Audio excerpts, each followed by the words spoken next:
بسم اللہ الرحمن الرحیم۔ السلام علیکم۔ وادی الموت پارٹ 2۔ یہ جہاز جس کا نام منوچر نے خود اسکائی لاٹ رکھا تھا، اس کی اپنی نظروں کے سامنے بنا تھا۔ اس نے لکڑیوں کو کٹتے ہوئے دیکھا تھا، پھر ان کٹی ہوئی لکڑیوں کو جہاز کی شکل اختیار کرتے ہوئے دیکھا تھا۔ جہاز سازی کے دوران اس نے اپنی نیندیں اور دن کا آرام حرام کر لیا تھا۔ اب اس محبوب کا خاتمہ قریب تھا۔ منوچر نے جانے کا کیا سوچ کر سر ہلایا، پھر شہروز کی طرف دیکھا۔ تمہیں میٹھے پانی کی ضرورت کا احساس تو اور زیادہ ہو گیا ہوگا شہروز۔ جی ہاں، لیکن ابھی ہمیں پانی کی ضرورت زیادہ نہیں، ہم لانچ پر کام کر سکتے ہیں۔ جب لانچ سمندر میں سفر کے قابل ہو جائے گی تو ہم یہاں سے روانہ ہو جائیں گے اور کوئی ایسی جگہ تلاش کر لیں گے جہاں نہ صرف خطرہ بلکہ پانی بھی دستیاب ہو۔ لیکن لانچ میں سفر کے دوران جنگلیوں کے حملے کا خطرہ تو رہے گا نا؟ ہم مسلح ہیں، بارود ہمارے پاس ہے، ہم اپنا دفاع کر سکیں گے۔ تمہارے پاس بظاہر ہر اعتراض کا جواب موجود ہے، منوچر نے چڑھ کر کہا۔ اس مرحلے پر شہروز سمجھ گیا کہ کپتان اپنے طور پر کوئی فیصلہ کر چکا ہے اور یہ کہ اب وہ اس فیصلے کو کبھی نہیں بھولے گا۔ وہ منوچر کی حس سے واقف تھا۔ وہ خطروں سے کھیلنے والا اچھا کپتان ضرور تھا، لیکن اس میں ضد کوٹ کر بھری ہوئی تھی۔ شہروز اس کے کارناموں کے بارے میں سوچتا رہا۔ ابھی وہ سوچ ہی رہا تھا کہ کپتان نے حشمت سے کہا، ہم اپنے آدمیوں کے پاس جا رہے ہیں، حشمت تم نگرانی کے لیے یہیں رہو۔ حشمت مستعد ہو کر کھڑا ہو گیا۔ اگر تمہیں جہاز جزیرے پر دھواں نظر آئے تو ان لوگوں پر کڑی نظر رکھنا جو گھومتے پھرتے ادھر آ نکلیں۔ ہر قسم کی نقل و حرکت پر نظر رکھنے کی ضرورت ہے۔ ہمیں ایسی کسی بات کی فوراً اطلاع دینا۔ چلو شہروز، یہ کہہ کر وہ تودے سے اتر گیا۔ شہروز بھی اس کے پیچھے پیچھے تھا۔ اسے یہ حکم ماننا ہی تھا۔ حشمت کی آنکھیں چھوٹی مگر بہت تیز تھیں۔ دونوں جب ٹاپو سے چلے گئے تو وہ ایک سایہ دار جگہ پر بیٹھ گیا تاکہ نگرانی کا کام بہتر طور پر کر سکے۔ اب سورج بالکل اوپر آ چکا تھا۔ اس کی روشنی میں صنوبر کے درخت بالکل سیدھے کھڑے ہوئے تھے۔ اس نے ارادہ بدل دیا اور ان درختوں کے نیچے بیٹھ گیا۔ جزیرہ اب جھیل کے اٹھنے والی گرمی کے باعث تپ رہا تھا۔ جزیروں کے درمیان پانی ساخت اور روشنائی کی طرح نیلا نظر آ رہا تھا۔ پانی پر جگہ جگہ گہرے نئے نیلے دھبے بھی نظر آ رہے تھے، جبکہ جھیل کے کناروں پر پرندے شکار کر رہے تھے۔ وہ پانی میں غوطہ لگاتے، پانی سے ابھرنے والی کسی چیز کو جھپٹ لیتے، پھر پڑوں کو پھڑپھڑاتے ہوئے بلند ہو جاتے۔ حشمت اس منظر میں گم ہو گیا۔ پھر اسے اس چینی ریشم کا خیال آ گیا جو اس نے چین سے اپنی بیوی کے لیے خریدا تھا۔ وہ سوچ رہا تھا کہ اس مرتبہ بچ نکلا اور فرت تک پہنچ گیا تو اس دنیا کا سب سے خوش قسمت شخص ہوگا۔ اسے یقین تھا کہ شہروز کی یہ رائے درست ہے۔ یہاں آس پاس آدم خوروں کے جزیرے ہیں، لیکن کپتان کے سامنے وہ شہروز کی ہاں میں ہاں نہیں ملا سکتا تھا۔ اس نے صنوبر کے ایک درخت سے ٹیک لگا لی۔ اسی لمحے وہ اچھل کر کھڑا ہو گیا۔ اس کی نظر ماں فیروز ایک کشتی پر پڑی۔ وہ بہت زور سے چلایا، کپتان کشتی، جنگی کشتی۔ کپتان منوچر اور شہروز آدھے رستے پر ہی تھے جب انہوں نے اس کی کپ کپاتی آواز سنی۔ انہوں نے حشمت کی پکار سنی اور پلٹ کر ٹاپو کی طرف دیکھنے لگے اور پھر اس کی طرف دوڑ لگا دی۔ سب سے پہلے شہروز ہی اس تک آ پہنچا۔ حشمت نے کسی سوال کا انتظار کیے بغیر وضاحت شروع کر دی، میں یہاں۔ اس نے انگلی سے اشارہ کیا۔ بیٹھا ہوا تھا کہ اس پر نظر پڑی۔ دیکھیں، اس نے کشتی کی سمت اشارہ کیا۔ کشتی سبز پانیوں میں کھڑی تھی جو جزیرے کی جنوبی سرے سے تیزی کے ساتھ فیروزہ کی پہاڑیوں کی طرف بہہ رہا تھا۔ یہ 60 فٹ لمبی کشتی تھی۔ اس کے دونوں سرے پلیٹ فارم سے منسلک ہیں جس پر یقیناً لوگ بیٹھے ہوئے ہوں گے، اور ایک سرے پر بادبان لگا ہوا تھا اور جناب دھواں بھی نظر آیا۔ حشمت کہتا رہا، شہروز وہاں پہنچ چکا تھا۔ ادھر وادی میں سے میرا خیال ہے دشمن ایک دوسرے کو پیغام دے رہے ہیں۔ میں نے سنا ہے کہ وہ دھوئیں کے ذریعے پیغامات کا تبادلہ کرتے ہیں۔ شہروز نے وادی کی طرف دیکھا۔ ممکن ہے وہ کھانا پکا رہے ہوں۔ اس نے حشمت کی تردید براہ راست نہ کی۔ تب پھر وہ آدم خور ہیں جناب، کسی انسان کو پکار رہے ہیں۔ مارے خوف کے حشمت چلا اٹھا، یہاں سے نکل چلیں، ابھی موقع ہے۔ یہ کہہ کر حشمت بھری نظروں سے ادھر ادھر دیکھنے لگا۔ تمہارا کیا خیال ہے شہروز؟ منوچر نے حشمت سے نظریں ہٹا کے شہروز سے پوچھا۔ شہروز ٹیلیسکوپ سے ان کی طرف نظریں گاڑے ہوئے تھا۔ اس کشتی پر 50-60 دشمن کے آدمی نظر آ رہے ہیں جناب، اس نے انکشاف کیا، پوری طرح مسلح ہیں۔ یہ جنگی دستہ ہے، اس کے سوا کچھ اور نہیں۔ تب پھر انہوں نے جہاز دیکھ لیا ہے۔ منوچر کا لہجہ اس بار دھیما تھا، بلکہ حشمت پھٹی پھٹی نظروں سے ان دونوں کو دیکھ رہا تھا۔ کپتان نے دوربین خود لے لی، دوربین کا منظر قریب لے آئی۔ منوچر نے ان اسلحہ افراد کو دیکھا جو چاقوؤں اور خنجروں سے آراستہ تھے، جبکہ کشتی کے اشرے پر ہتھیاروں کا ڈھیر لگا ہوا تھا۔ کشتی کا بادبان کسی سخت اور بھوری چیز سے بنایا گیا تھا۔ اس کشتی کو چلانا بڑی مہارت کا متقاضی ہے، شہروز منوچر نے کہا۔ جی ہاں، لیکن جب یہ پوری رفتار سے سمندر میں چلے گی تو شاید جہاز تو پیچھے چھوڑ جائے گی۔ ہاں، ایک اور بات واضح ہے، اس کشتی سے بچ کر لانچ میں بھاگنا ممکن نہیں۔ ابھی اتنا وقت ہے کہ ہم یہاں سے لانچ میں نکل جائیں۔ انہیں اپنی کشتی گہرے پانی میں لانے میں کافی وقت لگ جائے گا اور ہم اس سے مہلت کا فائدہ اٹھا سکیں گے۔ نہیں، اس کا مطلب یہ ہے کہ ہم حملے کو دعوت دینا قبول کر رہے ہیں۔ منوچر نے ایک بار پھر شہروز سے اتفاق نہیں کیا۔ ہمیں پتہ نہیں ان کے پاس کس قسم کے ہتھیار ہیں۔ ان کے ہتھیار جہنم میں گئے۔ شہروز نے پہلی مرتبہ تلخ لہجے میں کہا، ہماری بقا اپنے ہتھیار استعمال کرنے میں ہے، لیکن اگر وہ لڑنے کے لیے یہاں پہنچ ہی گئے ہیں تو پھر ہمیں کوئی راہ نہیں ملے گی۔ اگر ان سے لڑائی ہوئی تو ضروری نہیں ہم ہار جائیں۔ منوچر نے کہا، سمندر میں تو ہم انہیں ہرا ہی نہیں سکتے۔ خدا کے واسطے منوچر، شہروز نے کچھ کہنا چاہا لیکن منوچر نے اسے خاموشی اختیار کرنے کو کہا۔ وہ کشتی کو دیکھ رہا تھا، وہ کسی فیصلے پر پہنچ چکا تھا، لیکن شہروز کو یقین تھا کہ وہ غلطی کر رہا ہے، لیکن وہ اس فیصلے کو تبدیل نہیں کرا سکتا تھا۔ اس کی نظریں کشتی پر تھیں اور شہروز پیچ و تاب کھا رہا تھا۔ اسے یاد تھا کہ انگریز سیاح نے لکھا تھا، ان جزائر کے باسی جارحہ اور غیر دوستانہ انداز رکھتے ہیں۔ منوچر نے دوربین ہٹا کر شہروز کو دیکھا۔ نہیں شہروز، اس کا فیصلہ آج ہی کر لیں، ہم یہیں ٹھہریں گے۔ مجھے امید ہے ہم ایسے لوگوں کے درمیان ہوں گے جو ہمیں مدد فراہم کر سکیں گے۔ پھر زیادہ کشش اس میٹھے پانی میں ہے جو جزیرے پر موجود ہے۔ یہ کہہ کر وہ حشمت کی طرف پلٹا، تو میں یہیں ٹھہرو لڑکے۔ جب یہ کشتی اس مقام تک پہنچے، اس نے ہاتھ سے اس راس کی طرف اشارہ کیا، اس جگہ تو بندوق میں ہوا میں فائر کر کے ہمیں خبردار کر دینا۔ خبردار، گولی ہوا میں چلانا ورنہ مسئلہ بن جائے گا۔ بہت بہتر جناب، حشمت نے کہا۔ کیا اس کے بعد میں واپس چلا آؤں؟ بالکل، منوچر نے جواب دیا، کیونکہ اگر شہروز اس خدشات سے درست نکلے تو پھر ہمیں ہر بات میں بندوق کی ضرورت ہوگی۔ منوچر کا لہجہ ایسا ہی تھا کہ شہروز کو غصہ آنے لگا، جو کپتان کو پسند اور اس کا احترام کرتا تھا۔ میں تمہیں ایک بات بتاؤں شہروز، کپتان نے ایک طویل سانس لے کر کہا، بعض باتیں ایسی ہوتی ہیں جن کے لیے دو طریقے نہیں ہوتے۔ تم یا تو غلط ہو سکتے ہو یا درست۔ اگر تم غلط ہو تو خود کو صحیح نہیں کہہ سکتے، لیکن میرا خیال ہے کہ میں غلطی پر نہیں ہوں۔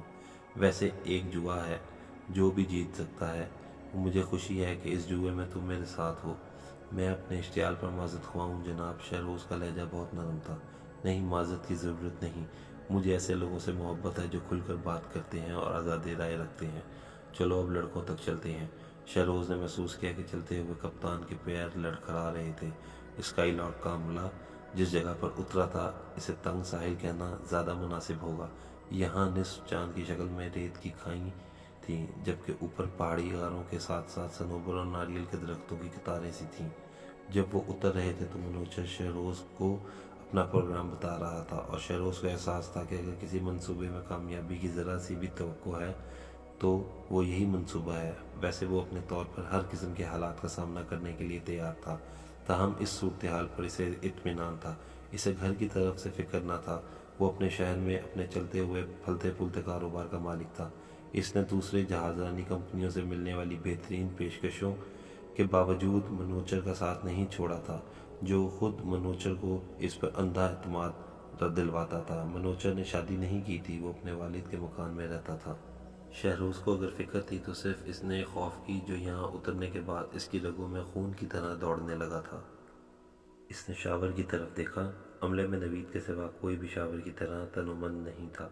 دونوں کے بھرپور داڑھیاں تھیں، لیکن فرق صرف یہ تھا کہ جہاں نوید سے ہر شخص محبت کرتا تھا، وہیں بالعموم شاور کی تعریف نہیں کرتے تھے۔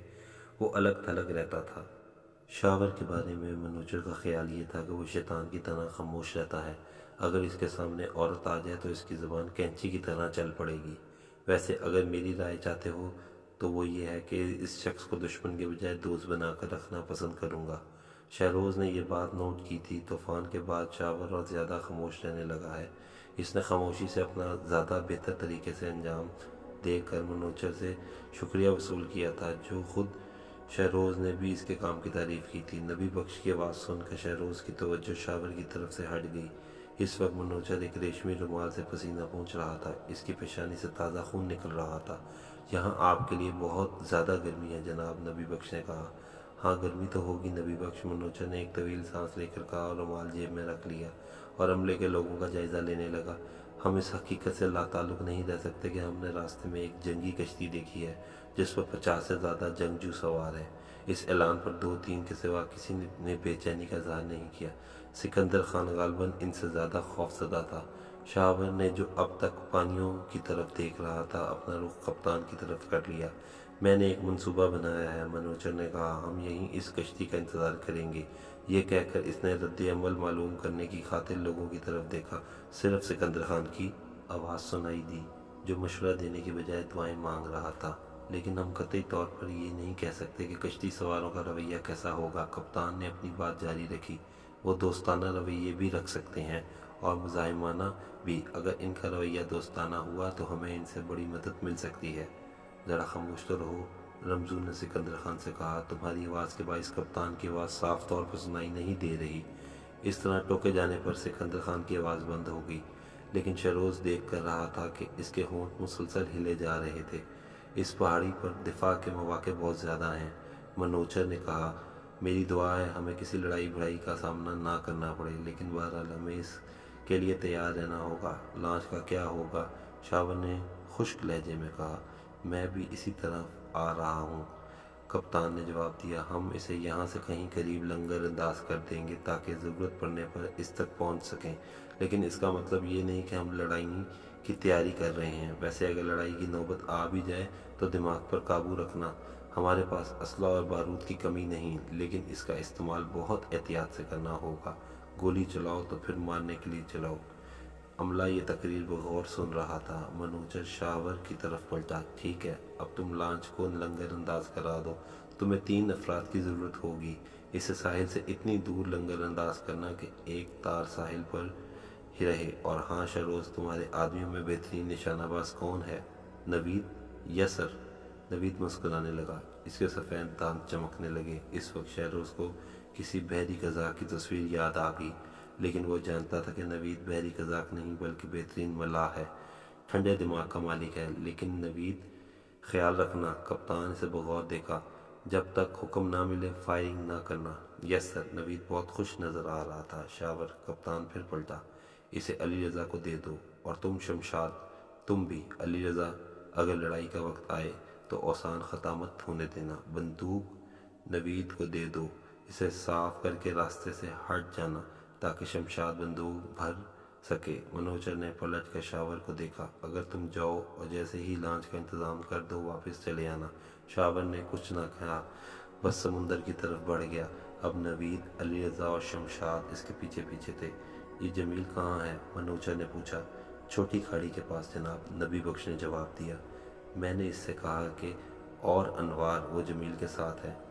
شہروز، دونوں کو واپس بلا لو، انہیں بھی کام سونپنا ہے۔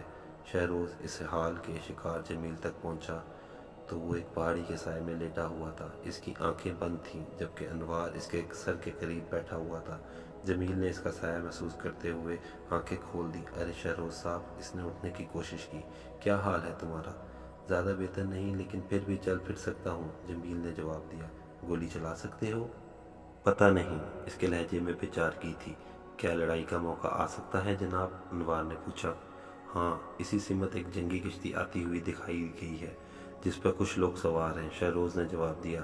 اللہ ہماری حفاظت کرے، جمیل نے کہا۔ ہاں، لیکن ہم ہاتھ پر ہاتھ دھرے نہیں بیٹھ سکتے، شہروز نے جواب دیا۔ کھڑے ہو جاؤ، ہمارے پاس ضائع کرنے کے لیے وقت نہیں ہے۔ چل سکتے ہو نا؟ جی ہاں، مگر یہ بادبان، جمیل کا اشارہ اس بادبان کی طرف تھا جس کی دیکھ بھال وہ کر رہا تھا۔ اوہ ہاں، انوار تم جاؤ اور کپتان سے کہو کہ شہروز جمیل کو لے کر آ رہا ہے، لیکن بادبان لے جانے کے لیے 2 آدمیوں کی ضرورت ہوگی۔ یہ سنتے ہی انوار دوڑ گیا، لیکن جمیل اب بھی نہیں اٹھا۔ کیا بات ہے جمیل، تم کچھ اور کہنا چاہتے ہو؟ شہروز نے اس کی آنکھیں پڑھ لیں۔ جی ہاں، لیکن میری سمجھ میں یہ نہیں آ رہا کس طرح کہوں۔ یہ میرا مسئلہ نہیں، لیکن مجھے یقین ہے کہ میں جلد ہی تم لوگوں سے جدا ہو جاؤں گا، اور میں یہ ضرور سمجھتا ہوں کہ آپ کو یہ علم ہو جائے کہ یہاں آپ کا ایک دشمن بھی ہے۔ تمہاری مراد شاور سے ہے؟ جی ہاں، جمیل نے اپنی آنکھیں جھاڑ کر شہروز پر گاڑ دیں۔ اس کا چہرہ ستا ہوا تھا۔ کیا اس نے کچھ کہا تھا؟ جی ہاں، شاید آپ کو یہ گفتگو یاد ہو جو جہاز چھوڑتے ہوئے آپ دونوں کے درمیان ہوئی تھی۔ اس کے بعد اس نے کہا تھا، اس قاتل کپتان اور اس کے نااہل ساتھی شہروز کو یہ حق نہیں پہنچتا کہ ہمیں جنگلیوں کی سامنے ڈال دیں۔ یہ کس نے سنا تھا؟ انوار، نوید، علی رضا اور شاید کرش نے بھی۔ اور کچھ کہا تھا؟ شاور نے کہا۔ نہیں۔ پھر جب شاور صاحب چلا گیا تو نوید نے کہا، ایک ملاح کے لیے ایسی باتیں مناسب نہیں، لڑکے شاور صاحب کے خلاف ہیں۔ مرحوم تسنیم کہتا تھا کہ جانے کیوں کسی نے ابھی تک شاور کو سمندر میں اٹھا کر نہیں پھینک دیا، لیکن میں بتاؤں جناب، شاور صاحب بہت سخت آدمی ہیں، بہت سخت۔ یہ کہہ کر جمیل ہانپنے لگا، کیونکہ نقابت کے باوجود اتنی لمبی تقریر کرنے سے اس کی حالت غیر ہو گئی تھی۔ یہ بات تم اپنے تک رکھنا جمیل، شہروز نے اس سے کہا۔ میں یہ راز قبر تک ساتھ لے جاؤں گا جناب۔ نہیں، مرنے کی باتیں نہ کرو، شہروز نے بڑی شفقت سے اسے تسلی دی۔ جب ہم پورٹ نیکسن پہنچیں گے تو تمہارے ساتھ ہوں گے۔ آپ کی یہی باتیں زندگی کا حوصلہ دیتی ہیں، جمیل بے بس انداز میں مسکرا کر بولا، لیکن میں پورٹ نیکسن تک سانسوں کا بوجھ برداشت نہیں کر سکوں گا۔ میں تو ختم ہو چکا ہوں جناب، تسنیم اور فرید کی طرح۔ شہروز شاور اس کی کہی ہوئی بات اور اس کے مضمرات پر غور کرنے لگا۔ وہ سوچ رہا تھا، یہی باتیں جہازیوں کی بغاوت کو جنم دیتی ہیں۔ شاور سے اس کے پہلے منہ ماری ہو چکی تھی۔ انوار نبی بخش اور اختر کے ساتھ دوڑتا ہوا واپس آیا تو شہروز کو صرف یہ احساس تھا کہ شاور اس سے زیادہ قوی اور طاقتور ہے۔ پھر جو ہی حشمت نے فائر کر کے انہیں خبردار کیا تو وہ ہوشیار ہو گئے۔ اس وقت سورج سوا نیزے پر تھا اور پہاڑیوں کے پیچھے کوڑ لیتے ہوئے وہ سب پسینے سے شرابور ہو رہے تھے۔ یہاں خشک گھاس پر کیڑے مکوڑے کی بہتات تھی۔ منوچر اور شہروز ایک ساتھ اور دوسرے لوگوں کی وسعت میں تھے جو ڈھلان کے دونوں طرف پھیل گئے تھے۔ ان کے عقب میں جمیل اور انوار دونوں کے پاس پستول تھے۔ دوسری طرف شاور اور ایک طرف رمزو تھا۔ جو میں نے کہا اس پر عمل کرنا لڑکے، شہروز نے انوار سے کہا۔ نیچے کی طرف گولی چلانا اور دستے کو زیادہ مضبوطی سے پکڑنا، وگرنہ نشانہ خطا ہو جائے گا۔ بہت بہتر جناب۔ انوار پوری طرح سمجھ چکا تھا، اور اس وقت اس نے میرے ساتھ کوئی منہ ماری نہ کی۔ خوف زدہ تو نہیں ہو لڑکے؟ ہرگز نہیں، بالکل نہیں۔ ہاں، ڈرنا مت انوار، ہم جنگلیوں سے بھری ہوئی کسی بھی کشتی کا صفایا کر سکتے ہیں۔ یہ کہہ کر شہروز پلٹا تو منوچر نے سر ہلا گیا۔ شہروز نے اس سے کچھ کہنا چاہا، مگر پھر سوچ کر صرف اس کی خیریت سے ہی پوچھ لیا۔ ذرا سی غنودگی محسوس ہو رہی ہے بس، منوچر نے جواب دیا۔ بہت زور کی چوٹ لگی تھی۔ لیکن ایک بات تو بتاؤ، نوید بلا اجازت فائر تو نہیں کر دے گا؟ نوید اور اس کے ساتھ ہی لانچ پر مورچہ بند تھے۔ نوید نہیں، اس کے ساتھ شمشاد بھی ہے، اور دونوں ٹھنڈے دماغ کے مالک ہیں۔ اس کے پاس فاضل بندوق ہے۔ جی ہاں، چھوٹی توپ بھی ہے، اور باقی اسلحہ شاور کے پاس ہے۔ بالکل اسی کے پاس ہے۔ اتنا اسلحہ مقابلے کے لیے کافی ہے، منوچر نے کہا۔ اگر حملہ ہوا تو ہم نہتے نہیں ہوں گے۔ شہروز نے کچھ نہیں کہا، جبکہ منوچر نے رومال سے ایک بار پھر پسینہ پونچھا۔ شہروز کی نظریں لانچ پر جمی ہوئی تھیں، اور وہاں نوید گن کے پیچھے بیٹھا ہوا صاف دکھائی دے رہا تھا۔ اس کی نظریں یقیناً اس مقام پر تھیں جہاں سے جنگلیوں کی کشتی نمودار ہو سکتی تھی۔ شہروز نے انوار کو جمیل سے کچھ کہتے ہوئے سنا، پھر اچانک ہی سے احساس ہوا کہ وہ پکڑے گئے تو انوار کی موت کی ذمہ داری اس پر عائد ہوگی، کیونکہ اس نے انوار کو جہاز پر ملاح کی حیثیت سے رکھا تھا۔ اگر آپ کو آج کا ایپیسوڈ پسند آیا تو کمنٹ سیکشن میں ہمیں اپنی قیمتی رائے سے آگاہ کریں، اور چینل کو سبسکرائب کر کے بیل کے آئیکن پر کلک کریں تاکہ آگے آنے والی ہماری تمام سٹوریز کا اپڈیٹ آپ کو مل سکے۔ ملتے ہیں اگلے ایپیسوڈ میں، تب تک کے لیے اللہ حافظ۔